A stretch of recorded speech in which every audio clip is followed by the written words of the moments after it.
Boys and girls, this is Kurt again. This is Wednesday morning. I'm at my coffee shop, well, right outside of it. I didn't get really anything done yesterday. I was busy at work. So today I wanted to start out on success pill number 3, digging into the blueprint and setting up the game plan, according to Vic. Review your goals. Envision yourself already having them.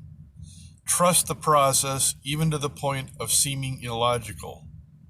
Then he goes into the Zig Ziglar audio, pulling inspiration, because if you're pushing, you're in trouble. So Zig talks about pulling is good, pushing is bad. You want to be around some people, like-minded. You are attracted to certain people, some visible and some invisible. Read your goals like it's already happening. Psycho-Cybernetics, another book that we've been getting into, talks about pro athletes and their visions to see themselves already winning or making the right moves. Pro athletes, they get paid millions of dollars to visualize themselves running across the goal line or passing the football into the arms of the receiver in the goal line, or blocking that certain person. I use the football analogy because it's the easiest. It's what I watch. Anyway, How to Get Anything in Life by Zig Ziglar. Success Pill 3.1. This is the video, and I'm going to start into it. I only got like 9 minutes and 21 seconds into the video, but so far it's really good, and I don't want to miss anything for you guys. How to Get the Life You Really Want with Zig Ziglar. Are goals important? He's talking about selling everyone in his audience on that audio of having goals and why you must have them. He says there's 4 basic reasons why people do not have goals. Number 1, they have not been sold. I guess they don't believe they need to be. They can think about them and they'll happen, right? Number 1, they have not been sold. I already said that. So number 2, they do not know how to set these goals. Zig Ziglar has a basic formula to set these goals that are precise if we follow it. The number 3 reason people do not have goals is because they have fear, either of succeeding or not succeeding or being laughed at, I guess.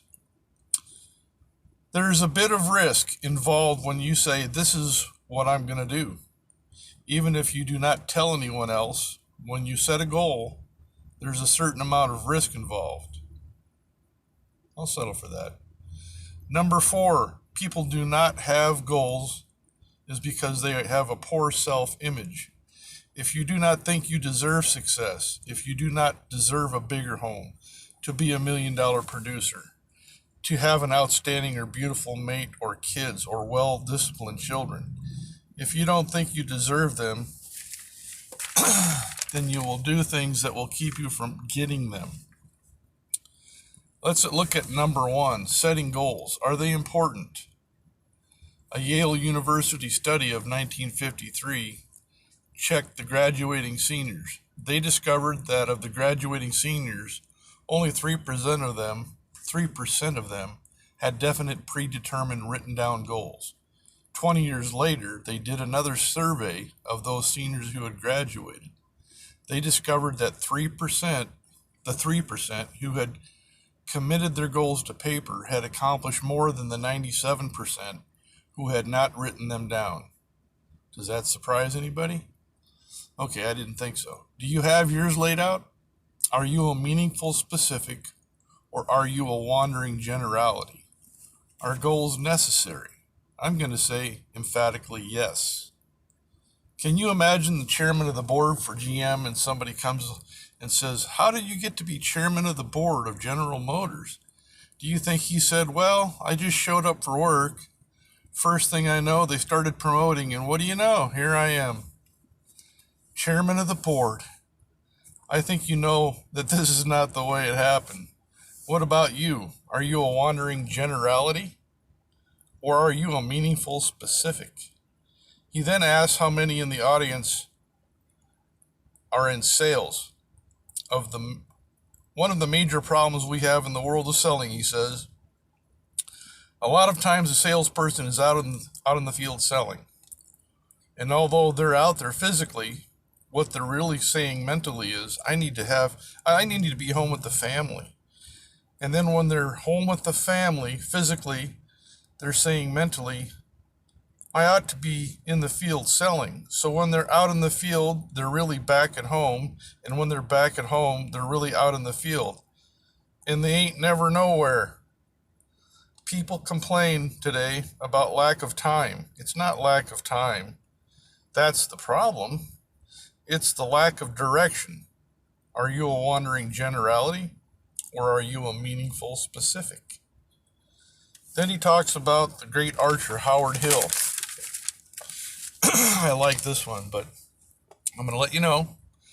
Talking about how he could take any man or woman in the audience and in 20 minutes have them be better at hitting the bullseye than Howard Hill on his best day, shooting at the bullseye.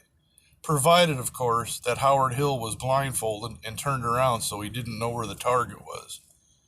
Then he says, we would laugh and say, of course, Zig, how could he hit a target he could not see? Well, how could you attain a goal if you do not have one? Have you got one?